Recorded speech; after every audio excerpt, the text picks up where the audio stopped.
Bienvenidos una vez más a otra edición del programa de Visión Geopolítica, donde vamos a tocar un tema de máxima actualidad que creo que más sería imposible, ni más ni menos que de la política exterior de Rusia. Vemos que ahora mismo Rusia está participando activamente en el escenario sirio, y para hablar precisamente, no solamente del escenario sirio, sino de Ucrania, de Iberoamérica, de la intervención de Rusia en tantas partes del mundo, tenemos con nosotros a dos de los principales expertos sobre Rusia. Vamos a comenzar con Cristina Manzano. Cristina, bienvenida. Cristina es directora de Esglobal, una página web, diario, informativo sobre temas internacionales que cada vez tiene más trascendencia, no solamente en España, sino también en Iberoamérica, y Cristina es una de las personas que más sabe en España sobre asuntos internacionales y por tanto es un auténtico privilegio tenerla con nosotros. Por otro lado tenemos a Carlos Puente. Carlos, bienvenido, muchas gracias, que ha tenido la amabilidad de venir desde Viena, de donde reside, para hablarnos de estos temas. Carlos es doctor en Ciencias Económicas, además de licenciado en Derecho y en Políticas, y no solamente eso, ha sido funcionario español, ha sido funcionario de la Comisión Europea y sobre todo es uno de los mayores expertos en Europa del Este y especialmente en Rusia. Como digo, es un auténtico privilegio y un honor tenerles entre nosotros. Vamos a comenzar con Cristina. Cristina, ¿cree usted que Rusia es la que está llevando la iniciativa geopolítica actualmente en el mundo y que los demás van a remolque, que son simplemente políticas reactivas, tanto por parte de Estados Unidos como, por supuesto, lamentablemente, la Unión Europea? No creo que sea tan así, tan flagrante, pero sí, desde luego, lo parece. Rusia ha tomado la iniciativa, desde luego, mediática, ha tenido, no es reciente, no es ahora, como mencionaba, con la intervención en Siria, ya antes, cuando Estados Unidos estaba dubitativo sobre qué hacer, atacar o no atacar en Siria por el uso demostrado de armas químicas, pues la iniciativa que tuvo en aquel momento Rusia de plantear una idea original y positiva, pues ya devolvió a Rusia a un tablero del que solo parecía que había estado ausente en los últimos tiempos. Yo no creo que sea tan su papel como motor de los temas geopolíticos, pero desde luego sí parece que está liderando determinadas iniciativas que son las que siguen los medios y que son las que en alguna manera también hacen reaccionar, aunque no solo a los otros países. Tiene mucho que ver en esto, Carlos, ¿qué opina usted, que Rusia tenga un líder carismático? Un líder que parece que tiene las ideas muy claras, mientras otros países están dudando todavía, por ejemplo en Siria, cuál va a ser la situación final deseada. Él sabe perfectamente la situación que quiere y además los pone con absoluta libertad. Un líder, Putin, que tiene, según algunas encuestas, el 82% de popularidad, que ya quisieran tener la mitad de esa popularidad la mayor parte o todos nuestros políticos europeos, que además que sabe que tiene detrás a un pueblo que es partícipe de las acciones que él realiza, de acciones, vamos a decir, dinámicas en tantos escenarios del mundo. ¿Usted qué cree? ¿Cree que ese es el motivo, Carlos? Pues yo comparto completamente esa visión, pero tenemos que hacer dos precisiones importantes.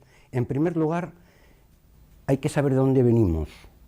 Desde la desaparición de la Unión Soviética han aparecido tres personajes políticos fundamentales para el país actual, Rusia, que no hay que olvidar que aunque la Unión Soviética ha desaparecido, Rusia sigue siendo una potencia. En primer lugar, Gorbachov asistió a la desaparición de la Unión, pero la decrepitud de ese sistema, la verdadera situación en el punto más bajo de presencia del país en el exterior, es en la época de Boris Yeltsin. Y le sucedió precisamente el actual dirigente, el presidente Vladimir Putin, que efectivamente tiene un carisma muy especial y que ha logrado reponer esa situación en esta transición de un hundimiento en donde Rusia había desaparecido de los escenarios internacionales a estar ahora presente en ellos. Pero el segundo factor es que la Rusia de Putin se ha visto en una situación de querer ser aislada, del aislamiento por parte de otras potencias occidentales. Evidentemente, para cualquier estratega, lo que tiene que realizar es una acción de presencia de la acción-reacción, y eso es lo que tiene muy claro, como bien acaba de apuntar, y ha vuelto, en primer lugar, a recuperar la presencia en aquellos escenarios que la había perdido, y en segundo lugar, a tomar la iniciativa, porque es que no había otra alternativa. Muy bien. En el caso del escenario sirio, Cristina, desde luego creo que lo más importante que nos debe preocupar a todos es que finalice de una vez por todas el terrible drama humanitario que allí se está produciendo. Hablamos, por supuesto, de los primeros, lamentablemente, los fallecidos o los heridos, también de algo que se nos olvida muchas veces, que son las personas que han sufrido daños psicológicos que probablemente les permanecerán hasta el último de sus días, pero también de esas personas desplazadas, de millones de personas desplazadas y de refugiados. ¿Cree usted que Rusia está siendo de verdad la solución? Cuando los demás parece que no encontramos o no se encontraba esa solución, ¿Rusia puede ser la solución para llegar a una paz, a que sea una paz inestable, que por lo menos ponga coto, ponga límite a ese drama humanitario? Tal como está actuando ahora mismo, no, porque está contribuyendo a mantener y a devolver cierta capacidad al régimen de Bashar al-Assad, pero solo con eso no será suficiente para ganar la guerra. Yo, por supuesto, no tengo la solución, si no, no estaría aquí, posiblemente, pero sospecho que la solución pasa por un acuerdo internacional mayor que sea capaz de sentar en una mesa para negociar tanto al régimen con al-Assad o sin el Assad. Este es el debate ahora que está encima que está en cuestión, pero desde luego elementos del régimen tienen que participar, unos elementos de la oposición que estén capacitados para ello, y el drama, como sabemos, es cómo se ha ido descomponiendo la oposición en los últimos años, cómo se han ido desvirtuando muchos planteamientos originales. Realmente es muy difícil saber con quién se va a sentar uno a negociar, pero en cualquier caso hay que ser capaz de identificar esos elementos y luego con un apoyo de la comunidad internacional. La situación actual para mí tiene que ser insostenible. Hay una coalición liderada por Estados Unidos, por una parte, que está bombardeando y que está atacando solo por aire unos determinados lugares con unos objetivos. Por otra parte, Francia también ha tomado su propia iniciativa, y Rusia, que declara estar atacando al denominado Estado Islámico, pero que realmente se está demostrando a los satélites, las imágenes, la información que llega, que no es así, que está atacando posiciones también de la oposición para facilitar y para reforzar los lugares estratégicos para el régimen, o sea, todos los alrededores de Latakia y el corredor, sobre todo el corredor entre Damasco y Alepo, que sabemos que es el eje transversal del país. Yo quisiera hacer, hacer algunos apuntes sobre lo que acaba de manifestar Cristina. No, a mí particularmente me parece, yo estuve siguiendo el discurso no solamente del señor Putin, también del señor Obama en las Naciones Unidas con motivo del 70º aniversario del organismo, y bueno, lo que hizo el señor Putin en ese momento fue relatar lo que había ya escrito en el año 2013 el documento del concepto de política exterior de Rusia, pero apuntaba a una serie de aspectos que yo creo que no podemos diferir mucho los demás, y es cómo ha empezado esa situación, cuáles son las causas. Si nos retrotraemos en la historia y vamos al año 2003 y vemos, incluso antes, en épocas de la Unión Soviética, cómo aparece Al-Qaeda en Afganistán. No quiero remontarme ya a la época de la reina Victoria con la teoría de los juegos y el imperio británico y el imperio del zar. Pero en el tiempo hay que retrasar un poco la perspectiva. Pues nos damos cuenta de que todo el Mediterráneo está en llamas porque alguien ha encendido la mecha. No es que haya aparecido de repente. Esto lo decía de alguna manera también el señor Putin en su discurso, y lanzaba una pregunta retórica a la sala, diciendo que ¿dónde están los que han iniciado esta situación? Claro, no hubo respuestas. En el discurso de Obama, por ejemplo, yo lo encontré un poco decepcionante, porque el presidente Obama es un presidente muy inteligente, y él lo único que se limitaba a decir en su discurso es que él no dudaría en utilizar la fuerza para defender sus ideales y además señalaba a los asistentes de que cualquiera de esos países podría estar en peligro de seguir los pasos de Crimea. Bueno, yo creo que esto es confundir absolutamente la situación, pero en el tema de Siria es que hay una cosa clarísima. Tanto la oposición como los terroristas están en contra de un poder legítimo de Damasco, que querámoslo o no, sea un sátrapa o no. Hubo unas elecciones que estarían contaminadas o no, pero nadie las denunció en su momento. Por lo tanto, yo creo que es que hay que incidir en ese tema. Y luego, como la Unión Europea no tiene una política exterior, no existe, resulta que cada uno actúa por su cuenta, como acaba de señalar Cristina. Que quiere darse un paseo para bombardear el norte, sin que les haya llamado nadie, por lo menos a Rusia les ha llamado el gobierno de Damasco, pero ni a Estados Unidos, ni a Francia, ni al Reino Unido les ha llamado nadie, que yo sepa. Y allí hay una minoría también importante que la gente se olvida de ellos, que es que no solamente son los terroristas, es que son los kurdos que están sufriendo también una gran tragedia de la que nadie se acuerda.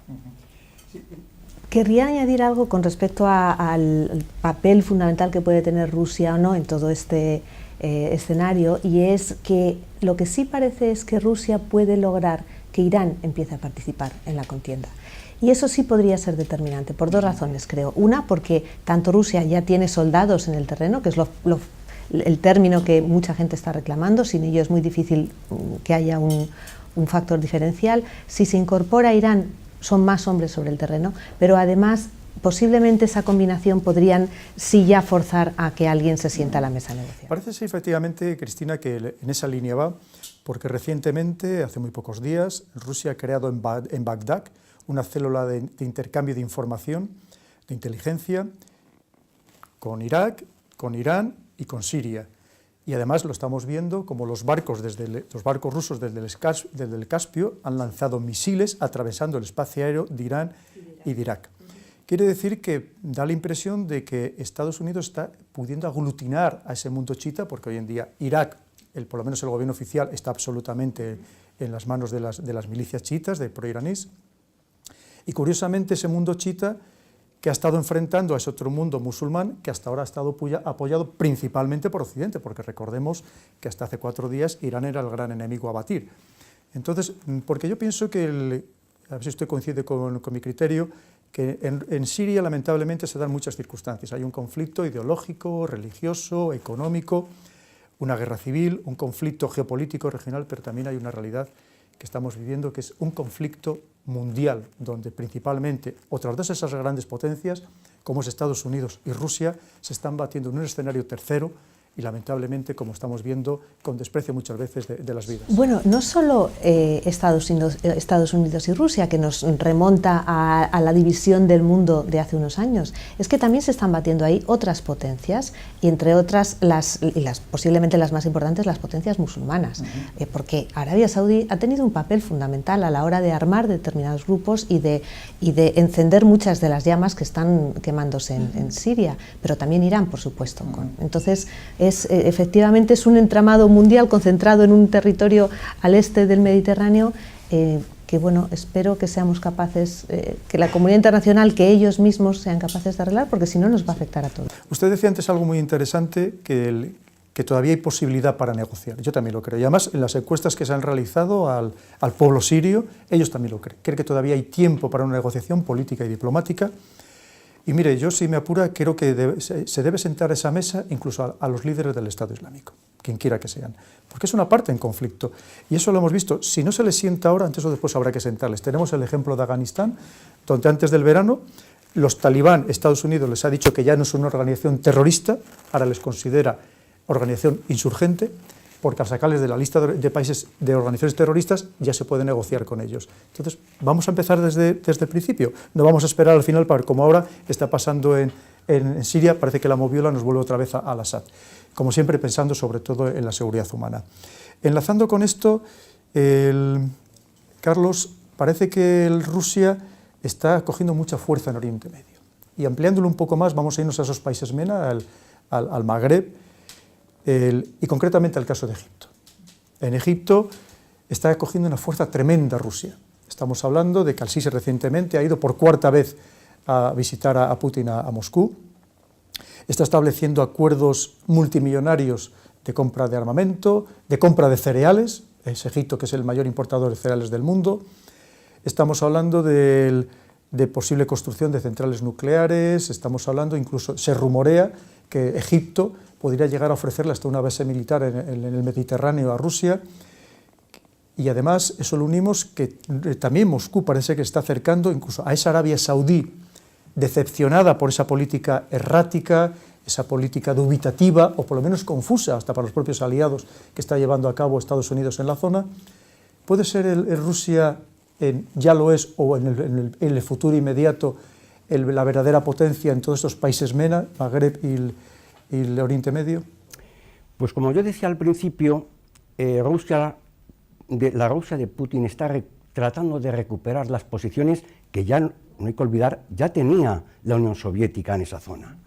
Por lo tanto, el señor Putin lo que está haciendo es una revisión y sobre todo que los acontecimientos le están facilitando la tarea, porque las continuas erratas de la política exterior americana, bueno, en realidad Estados Unidos, desde mi perspectiva, no tiene política exterior, tiene intereses en el exterior, pero no tiene una política exterior definida, puesto que es muy voluble y varía según las circunstancias.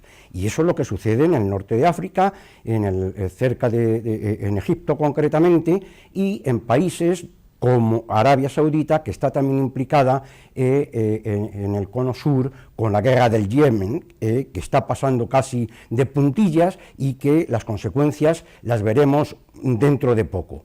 Pero en el caso de Egipto, es que es un país de 100 y pico millones de habitantes, con un potencial tremendo, es como una bomba de relojería que, dada la evolución política, con sus elecciones un poco adulteradas y demás, que es que habría que examinarlo, aquí no hay tiempo para hacerlo, pero que eso tiene una repercusión importante. Pero efectivamente, es que Al-Sisi ha acudido a Moscú a entrevistarse nuevamente, a realizar compras de armamento, y una cosa que a mí me ha llamado la atención, no sé si recordarán que la Armada rusa encargó a Francia 2 navíos de guerra de uso múltiple, las Mistral, de la clase Mistral. Al final, el señor de Hollande, bajo las presiones de Norteamérica, pues no se los ha querido vender, y cuando el Vladivostok ya estaba incluso con la marinería que había enviado Rusia en el puerto de Brest, resulta que denegaron la orden de entrega y se convirtió en un conflicto económico-militar. De verdad que causa hasta risa que esto se ventile a esos niveles. Pues, ¿quién ha comprado los Mistrales o quién los va a comprar? Pues va a ser Egipto, precisamente. Yo creo que la geopolítica tiene un epílogo que todavía no está escrito en ninguna parte, y es lo que nos permite conocer qué es lo que puede suceder y no sucede debido a circunstancias que no se revelan, pero que efectivamente existen. Por supuesto. Eso me ha dado pie a lo que ha dicho usted, Carlos, muy acertadamente. El tema de los Mistral ha sido consecuencia de Ucrania. ¿Cree usted, Cristina, que Europa ha perdido una ocasión histórica para terminar de hermanarse con Rusia, que nos hubiera venido fenomenal, porque Rusia tiene todo lo que la Unión Europea carece y nosotros tenemos todo lo que ellos carecen, de recursos naturales, de mercado, de tecnología, absolutamente de todo, que hubiéramos sido un poder formidable en el mundo, estos 500 millones más los 170 millones de rusos, con esas tierras fabulosas, además que casi infinitas? ¿Cree que hemos perdido esa ocasión histórica? Muchas veces a lo mejor ha sido un error, ha sido algo ignorancia de nuestros políticos, ha sido alguna manipulación externa. ¿Cómo lo ve usted esta situación, Cristina? Yo creo que todavía no estaba la situación lista para llegar a ese momento cuasi idílico, ¿no? Como antes recordaba Carlos, la política exterior rusa ha pasado por varias fases, desde la caída del muro y la descomposición de la Unión Soviética, y el haber decaído en la presencia mundial como gran potencia ha sido siempre un objetivo que había que corregir, y es parte de la visión que tiene Putin y que está poniendo en marcha Putin. Pero yo no creo que hayamos llegado en ningún momento a esa cercanía. Había una intención, pero no se llegó nunca, por recelos mutuos, porque la Federación Rusa en algún momento no tan lejano en el tiempo se sintió humillada por las acciones no solo de Europa, también de Estados Unidos. Por supuesto, se ha dicho hasta la saciedad, ¿no? La ampliación de la OTAN fue un momento crítico para todo eso, porque en aquel momento Rusia también decidió mirar a su entorno y recuperar la influencia que había tenido en su entorno más cercano. Hemos visto la iniciativa de la comunidad euroasiática, que está así. Yo no creo que hubiera sido fantástico, desde luego, pero no creo que hayamos nunca llegado a estar en ese momento de la historia. Cuestiones históricas, susceptibilidades. Yo me acuerdo en el momento más cercano de las relaciones, de más amor, recuerdo haber oído a una ministra rusa a la que le preguntaban si Rusia en algún momento querría entrar en la Unión Europea. Cosa que desde aquí nos podía parecer casi hasta natural. Estaba todo el entorno del este queriendo entrar, esto era muy cerca de la última ampliación, grande, y ella contestó como si le hubieran preguntado por si había tierra en la estratosfera, había vida en la estratosfera. No, o sea, nosotros somos un país, exacto, no se lo habían planteado nunca, no estuvo nunca en el horizonte por lo menos en aquel momento, ¿no? Que era como digo, el más cercano en las relaciones, el de más cariño entre ambos lados, así que lo dudo. Bueno, si me permite, yo quisiera añadir una cosa que bueno, es opinión mía, y es que cuando uno se pregunta cuál es la frontera de la Unión Europea, pues es que nadie responde. ¿Cuándo se termina la ampliación? ¿Se va a terminar en las actuales fronteras occidentales de Rusia? Porque Europa no se termina ahí. Y lo que apuntaba Cristina, pues yo no dudo de la información que tuviese la ministra a la que ha aludido, pero sí que estaba en el aire la posibilidad de crear un espacio entre el Atlántico y el Pacífico. Eso sí que estaba en el aire. Otra cosa es que, debido a la influencia y a la utilización de la política de contención basada en las teorías de Brzezinski, que son antiquísimas y que además no tienen ninguna justificación, porque es que fue un invento cuando era secretario de Estado, pero yo no le he encontrado ninguna explicación racional. De que Rusia no es nada sin Ucrania, me parece de tal absurdo como decir que España no es nada sin las Islas Canarias.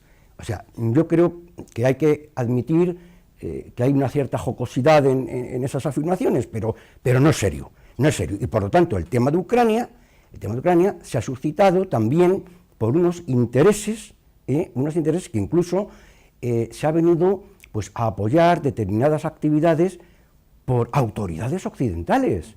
Lo que no es de recibo es que en Maidán hubiese embajadores occidentales manifestándose contra el gobierno de Yanukovych, que era un corrupto, pero si es que todos lo son allí, hasta el fabricante de chocolates, Poroshenko.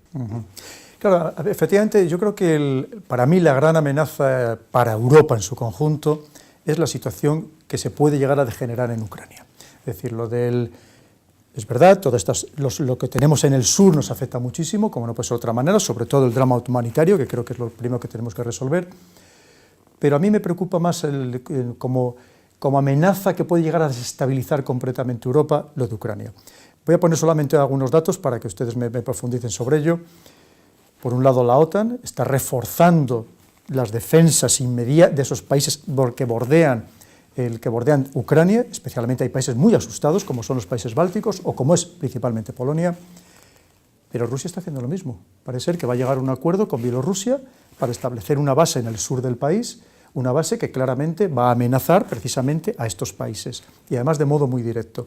Quiere decir que estamos viendo cómo la situación, en vez de relajarse, parece que está adquiriendo tono, cosa que a mí personalmente me preocupa profundamente. Como voy a insistir, porque el problema no lo van a tener países muy lejanos a Europa, lo vamos a tener los europeos, y especialmente los europeos del norte, que como vemos están, como digo, terriblemente asustados. ¿Cómo lo ve usted, Cristina?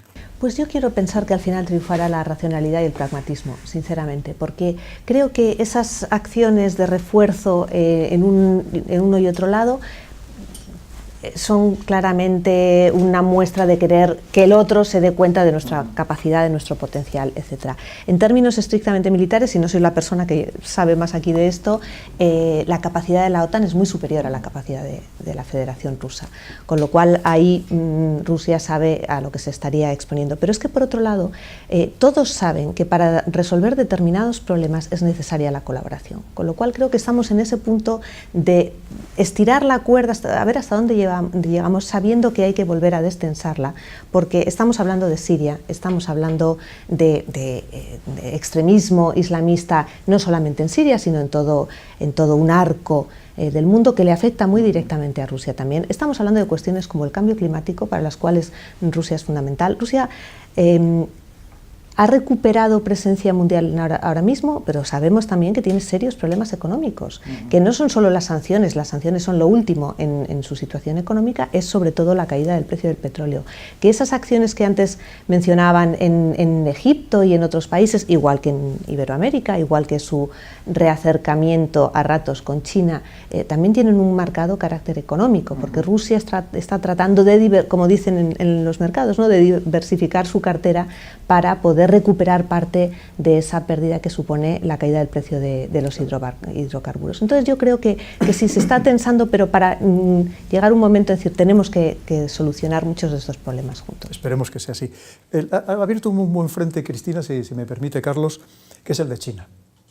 La relación con Rusia no deja de ser también siempre un poco ambigua.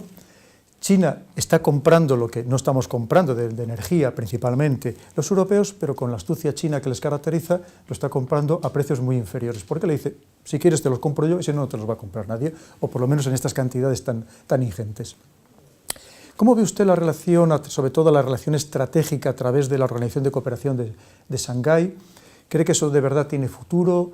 ¿La relación puede llegar a ser mucho más íntima o tienen intereses dispares que incluso pueden llegar a enfrentarse, como ese cambio climático que le empieza a afectar a Rusia, zonas que se empiezan a deshelar y estamos viendo cómo se está produciendo una invasión de momento pacífica de China en zonas de Siberia, chinos que se ven también abocados a irse de su país precisamente por esa desertificación que se está produciendo en sus tierras, por agua tremendamente contaminada y en definitiva impulsados también por ese cambio climático. ¿Cómo ve usted las relaciones con China, entre China y Rusia? Bueno, en tiempos de la Unión Soviética hubo riesgo de una guerra entre la Unión Soviética y la República Popular de China. Una pequeñita. Por eso que no es algo novedoso, pero son tiempos muy pasados porque el mundo de ahora no tiene absolutamente nada que ver. Ahora la guerra global no es una guerra de lanzar misiles porque saben que todos mueren. Como decía en el diálogo célebre de Khrushchev con Kennedy, y Kennedy le decía, nuestro potencial nuclear puede hacer destruir la Unión Soviética 40 veces. Y dice, nosotros solamente una, pero me conformo. Bueno, pues esto no sucederá, porque como bien ha apuntado Cristina, la única viabilidad es la diplomacia, el acuerdo, y en el caso de Ucrania, pues los acuerdos recientemente, en el mes de febrero, firmados con la garantía del tripartito. Por lo tanto, en Bielorrusia. Por lo tanto, yo estoy totalmente de acuerdo. Y en el caso de China, pues es que China tiene lo que no tiene Rusia ahora, y Rusia tiene lo que no tiene China. A lo mejor, si la Unión Soviética hubiese seguido el mismo modelo del comunismo chino, estaríamos hablando de otras cosas. Pero nos encontramos a una República Popular China comunista, con un sistema de mercado, una segunda potencia mundial que precisa petróleo, gas, etcétera, etcétera. Y lo tiene su vecino. Y han llegado a un acuerdo para los 60 próximos años, que es que no estamos hablando. Es decir, Rusia va a suministrar gas durante los próximos 60 años.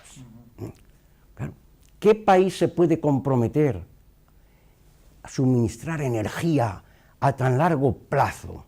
Solamente si de verdad eres consciente que tu desarrollo te lo permitirá. Claro que estas sanciones que estamos ahora comentando ha impulsado a Rusia a derivar en otras direcciones, en el caso del grupo de Shanghái y el tripartito con India, China y Rusia. Estamos asistiendo a fenómenos nuevos que todavía nadie, por lo menos yo, no me atrevo a aventurar cuál será su futuro. Pero lo que sí es verdad es que Rusia no está tan mal, porque esta situación de sanciones tiene una cosa que está clarísima, tiene un efecto que se llama boomerang. Y además es un acicate para que la economía rusa se diversifique, porque en estos momentos la balanza comercial sigue siendo la misma que la de la Unión Soviética, exportar materias primas, es decir, un país en vías de desarrollo. Por lo tanto, esa es una de las debilidades. Yo en muchas ocasiones a mis amigos rusos les he insistido en estos temas. Rusia nunca será una potencia económica mientras, desde el punto de vista financiero, pueda tener esa independencia que tiene cualquier otro país occidental, aunque no sea una gran potencia, y si no tiene ese poder sobre el mercado, como es una balanza comercial diversificada y que al mismo tiempo pueda abastecer al consumo interno. Por lo tanto, las relaciones en Extremo Oriente, pues yo las veo positivas, es decir, todavía no veo ningún riesgo de que se pueda producir un choque de trenes. Yo creo que eso es muy lejano, y sobre todo que son dos miembros del Consejo de Seguridad de las Naciones Unidas. Eso ya es importante. Otra cosa sería que afectara a una potencia externa que no lo sea y que a lo mejor por méritos propios debería serlo, como podría ser, no digo Alemania, sino también Japón, por ejemplo. Sí. Perdón, si puedo apuntar una cosa en ese sentido, para complementar lo que estaba diciendo Carlos. El único punto de fricción, pero no demasiado intenso, que pueden tener o que están teniendo Rusia y China es en Asia Central, y es precisamente porque China se ha hecho con un mercado y con un desarrollo de infraestructuras que parecía que naturalmente le hubiera correspondido a Rusia, por historia, por relación, incluso por facilidad de idioma, y sin embargo los que están desarrollando las infraestructuras para sacar las materias primas de muchos de los países de Asia Central, de casi todos, son los chinos, y ahí han tenido algún roce, pero bueno, también se ven abocados a colaborar en otros los temas. Chinos son especialistas en ese tipo de actividades, incluso ya en África. O sea, sí, por supuesto. Pero, perdón, es que ligado a eso solo quería introducir un tema más que también ha sido apuntado por Carlos y que me lleva a otra reflexión, que es el de los BRICS. Ha mencionado Rusia, China e India, faltan otros dos, claro, Brasil y Sudáfrica ahora mismo. Es muy interesante el proceso que están siguiendo los BRICS, la apertura bueno, todavía apertura no, pero la puesta en marcha del nuevo Banco de Desarrollo, el papel decidido o declarado que tienen de tener también un papel en el nuevo orden global, y mi reflexión va precisamente en ese sentido, ¿no? ¿Hacia dónde va ese orden global? Estamos hablando de potencias como hace 40 años, ¿no? Dos grandes potencias, y sin embargo ahora estamos asistiendo a una fragmentación de ese espectro que no sabemos muy bien cómo se va a definir. Sí. Todo lo que han comentado me ha dado pie a cambiar de continente. Es decir, han comentado, algo que estoy totalmente de acuerdo, que la guerra que actualmente se libra de modo permanente es esa guerra económica, también muy librada por los servicios de inteligencia, que tienen un poder tremendo, y parte de eso deriva en la guerra también de la propaganda, porque vivimos en una propaganda que muchas veces cuesta trabajo discernir, y cada vez más la realidad de lo falso o de lo que nos han creado. Precisamente en esta guerra económica nos podríamos ir a Cuba. Cuba para mí es una derrota de esa guerra económica que ha sufrido Cuba y una victoria por parte de Estados Unidos. Pero la derrota también va hacia Rusia. Yo creo que ha sido, en cierto modo, para tratar de expulsar a Rusia de esa zona, no solamente de esa Cuba donde, por ejemplo, les acababan de condonar Rusia prácticamente toda la deuda que tenían, donde pretendían reabrir esa famosa base de escucha donde les había permitido escuchar no solamente la guerra del Vietnam, sino todas las guerras del Golfo, desde esa base de escucha, con capacidad de, puede ser de más de 2.000 kilómetros, pero es que estamos hablando de Nicaragua, porque estamos hablando de la que ahora mismo Rusia, junto con China, quería abrir ese segundo canal de Panamá, por así decirlo, un canal interoceánico, incluso que permitía un ahorro de 10 días, mucho más barato, que por supuesto iba a dañar enormemente a Estados Unidos, y además que estaba haciendo de cerco estratégico también a Estados Unidos, que jamás lo va a permitir, porque el principal temor de Estados Unidos en Iberoamérica es que Rusia, precisamente, otra potencia, establezca bases poderosas militares. ¿Cómo está la situación de Rusia con Iberoamérica? Porque tiene muchos intereses en Venezuela, en Argentina, en Perú. ¿Cómo ve usted la situación de Rusia en Iberoamérica? Yo veo una relación más de cara a la galería que de influencia real en estos momentos. La relación con Cuba realmente acabó con la caída de la Unión Soviética, porque Cuba lo que necesitaba era fondos, necesita sobrevivir, y por eso dejó de tener la asistencia directa y la presencia real y permanente de Rusia, de la Unión Soviética entonces, en Cuba, para pasar a Venezuela. Y el cambio en Cuba ahora tiene que ver con la situación de Venezuela, con que esa asistencia no la tienen garantizada en los próximos años. Ya no es sostenible la economía de la isla si no tienen otra vía de acceso al dinero, a las materias primas, etc. Yo creo que está sinceramente muy diluida. Ha habido momentos también de mucha presencia mediática, porque las fotos de Putin con Chávez eran muy llamativas, etc. La colaboración de esas dos grandes potencias también petroleras, pero Venezuela está como está, y desde luego su solución sabe perfectamente que no pasa por Rusia. Ha podido pensar Venezuela en algún momento que pasaba por China, y los chinos tampoco es que le han echado mucho capote. Han dicho que sí, pero con esos peros que suelen utilizar ellos. Así que, insisto, yo creo que acabada la razón ideológica para la presencia y el dominio ideológico, que era muy importante en América Latina, creo que en términos reales no es tan importante. Ahora bien, sí que permanece en muchas instancias de la región todavía ese pozo ideológico, no con el grado ni con la intensidad de eso de hace 30 años y de la Guerra Fría, pero sí que se nota todavía en muchas instancias de las sociedades y de las élites latinoamericanas ese debate entre lo que fue la izquierda, representada en su momento por la Unión Soviética, y otra forma de ver la vida. Eso todavía quedan resquicios. Yo coincido, porque hay ciertos países efectivamente considerados antiimperio o ciertamente enfrentados con Estados Unidos, como puede ser no solamente Venezuela, sino incluso Argentina, donde, por ejemplo, la RT, la televisión rusa, que por cierto tiene 700 millones de espectadores en más de 100 países, está calando con muchísima fuerza en Iberoamérica, y por ejemplo Kirchner le ha permitido conectarse a la red oficial del país, que no se lo había permitido a ninguna otra televisión.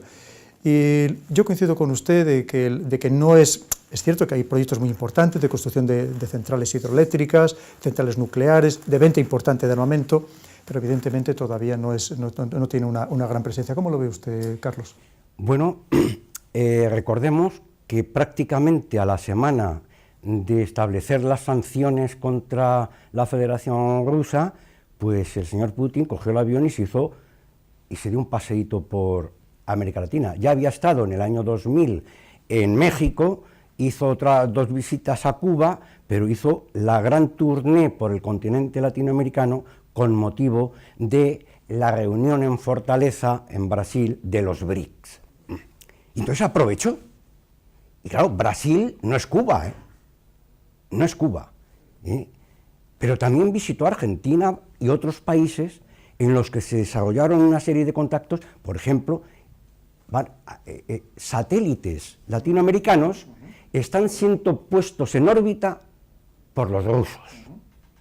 Es decir, que es que hay una serie de temas que no son muy conocidos en la prensa habitual, en la prensa conocida, pero son fundamentales, porque es que estamos viviendo en el mundo de la comunicación, de los satélites, en una palabra. Pero por otra parte, has apuntado un tema fundamental, que es el segundo canal. El segundo canal, que está en construcción por un conglomerado chino, pero ¿quién tiene el contrato de la seguridad del canal? Rusia. Y para eso se está estableciendo un acuerdo para implantar una plataforma aeronaval para sus buques y aviones en la zona. Y mientras tanto, el señor Obama en Disneyland. Efectivamente, no solamente eso, sino que además, coincido totalmente con usted, con Nicaragua, Rusia ya está haciendo maniobras navales conjuntas de modo casi permanente, con la disculpa del narcotráfico, pero que están empezando a preocupar de modo notable a Estados Unidos, porque además tiene que garantizar de alguna manera el canal de Panamá, la seguridad del canal de Panamá. Y para eso ya cuando Rusia empezó a mandar los Tupolev 160 a Venezuela, pues por lo que reactivó una flota que había desmontado, la cuarta flota que había desmontado después de la Segunda Guerra Mundial. Es decir, el tema es realmente delicado. Para ir terminando ya, que estoy encantado, pero lamentablemente tenemos que ir finalizando, ¿cómo ve usted la situación, Cristina, con el Ártico? ¿Va a ser capaz Rusia? ¿Por qué va a ser el próximo escenario? Dice, los analistas piensan que el próximo escenario que va a abrir Rusia, o que la van a hacer abrir a Rusia, va a ser o Transnistria, o otra vez el Cáucaso, o la batalla por el Ártico. Porque ahí estamos hablando de si ya de por sí tiene muchos recursos naturales Rusia, si logra hacerse con el Ártico, buena parte del Ártico, estaremos hablando de que reuniría bajo su batuta pues, los principales recursos de todo orden, minerales estratégicos, oro, uranio, absolutamente de todo, además de energía. ¿Cómo lo ve usted la situación en el Ártico? Pues precisamente hablando del canal de Panamá, uno de los grandes debates fue si ese canal tenía sentido o hasta qué punto tenía sentido cuando el tráfico por el Ártico ya se está abriendo, cuando acorta las distancias, los tiempos y los costes infinitamente. Yo sí creo que puede ser un nuevo campo de batalla importante, porque aunque hay tratados, hace no muchos años acabaron el tratado con Noruega después de haberlo estado negociando durante casi 4 décadas, finalmente lo delimitaron muy bien los espacios, etcétera, pero no cabe duda de que en un mundo necesitado de recursos y en países necesitados de controlar esos recursos va a ser importante. Es lo mismo, hay toda una serie de tratados, hay toda una serie de circuitos diplomáticos para que eso se organice de la mejor manera posible. Pero en estos momentos yo soy incapaz de dilucidar hasta qué punto uno se resistirá o no se resistirá. No es solo Rusia quien tiene ahí la capacidad de ser más o menos agresivo, de cumplir más o menos los tratados. No olvidemos que hay otros muchos países que están involucrados y que también van a... Directamente otros 4, más todos los que quieren subirse al cargo para coger su parte. Yo estoy completamente de acuerdo con lo que ha dicho Cristina en este tema, porque además puede convertirse en un conflicto mundial, no solamente los países que son limítrofes, después de haber delimitado las fronteras en Bering con Noruega, por ejemplo, pues han aparecido otros intereses, y sobre todo hay una cosa muy interesante que hay que constatar, y es que hoy día es importantísimo el transporte de las mercancías. Y claro, el segundo canal de Panamá, en este caso de Nicaragua, se abrirá con el mismo objeto que se abrió el primero en su momento, o el de Suez. Pero por ahí yo creo que costará bastante más, a pesar de los desvíos, es decir, será más difícil. Ahora, lo que no será difícil será el itinerario a través de Siberia. Eso sí que no, porque de hecho están llegando a España containers de China que parcialmente atraviesan el espacio siberiano. Es decir, hay un proyecto de ferrocarril para llegar a América a través de Alaska, y claro, esto ya parece ciencia ficción, pero bueno, dejémoslo así. Muy bien. Pues Cristina, Carlos, muchísimas gracias, y a todos ustedes una vez más les hemos intentado proporcionar las opiniones más válidas de los principales expertos en este caso sobre Rusia, y como les digo siempre, infórmense bien, no se dejen atiborrar de información muchas veces contaminada, para que no piensen, al contrario, lo que tienen que hacer es pensar por ustedes mismos y ser capaces de obtener sus propias conclusiones. Muchas gracias.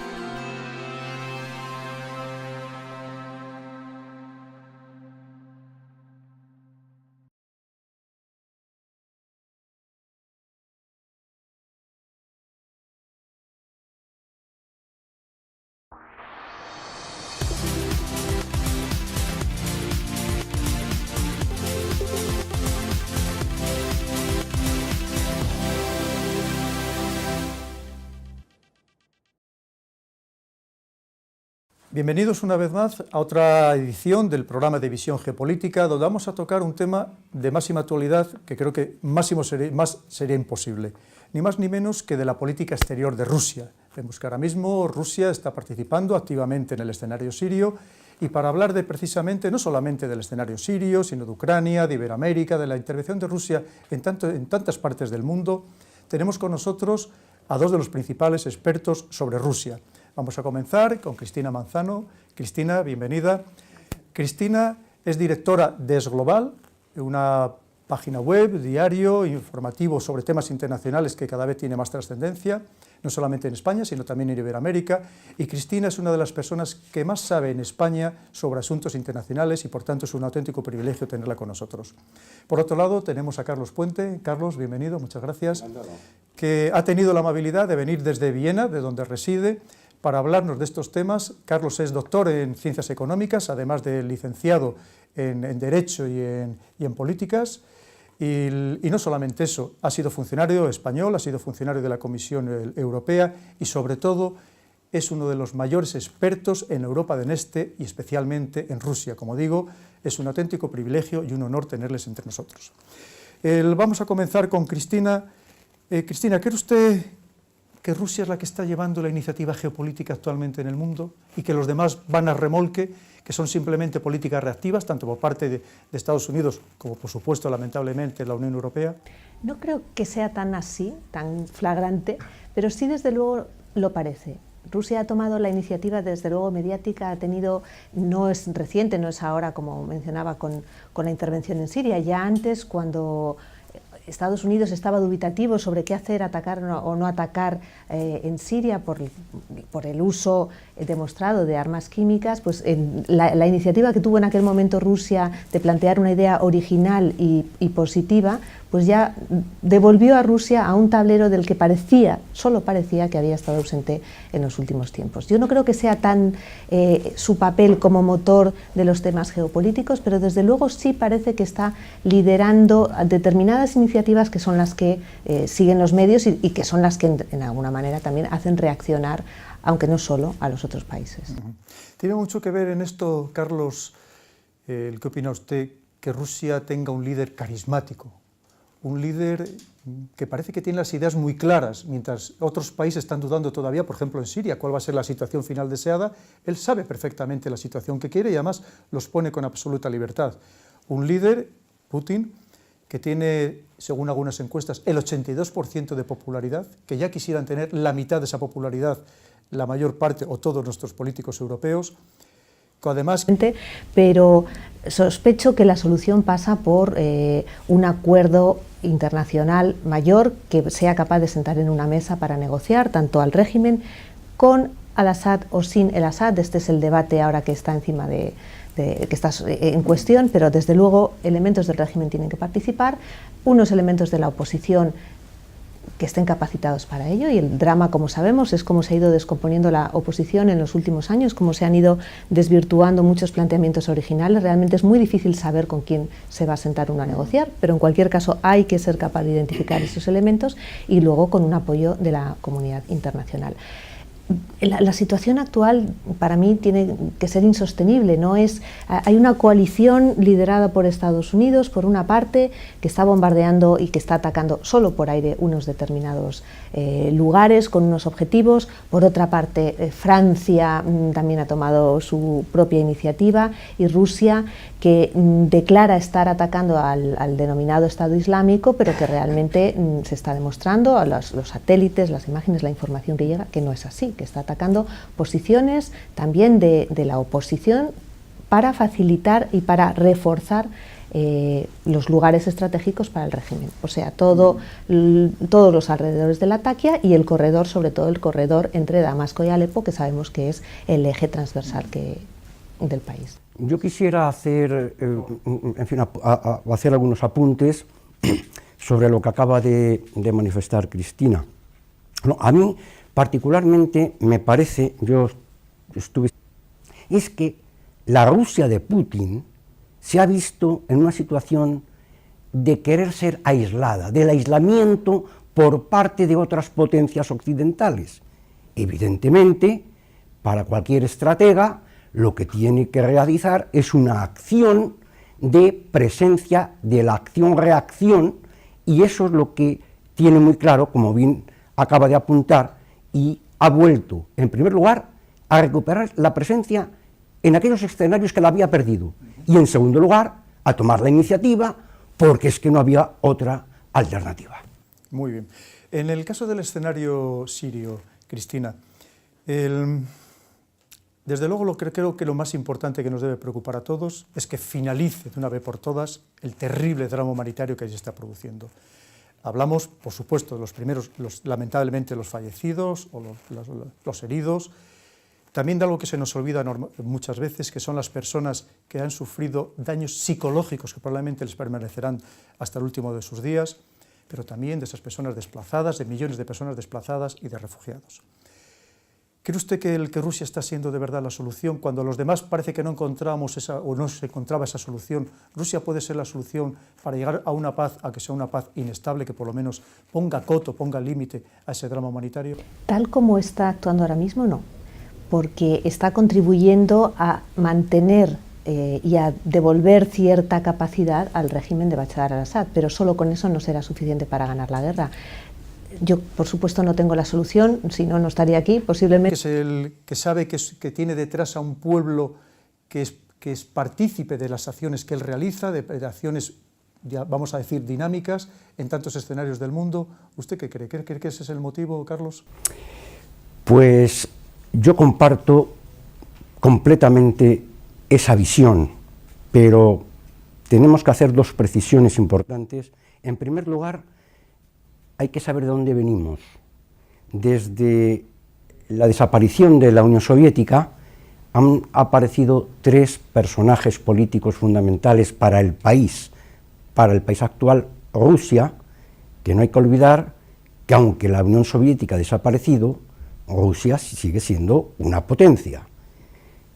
En primer lugar, Gorbachov asistió a la desaparición de la Unión, pero la decrepitud de ese sistema, la verdadera situación en el punto más bajo de presencia del país en el exterior, es en la época de Boris Yeltsin. Y le sucedió precisamente el actual dirigente, el presidente Vladimir Putin, que efectivamente tiene un carisma muy especial y que ha logrado reponer esa situación en esta transición de un hundimiento en donde Rusia había desaparecido de los escenarios internacionales a estar ahora presente en ellos. Pero el segundo factor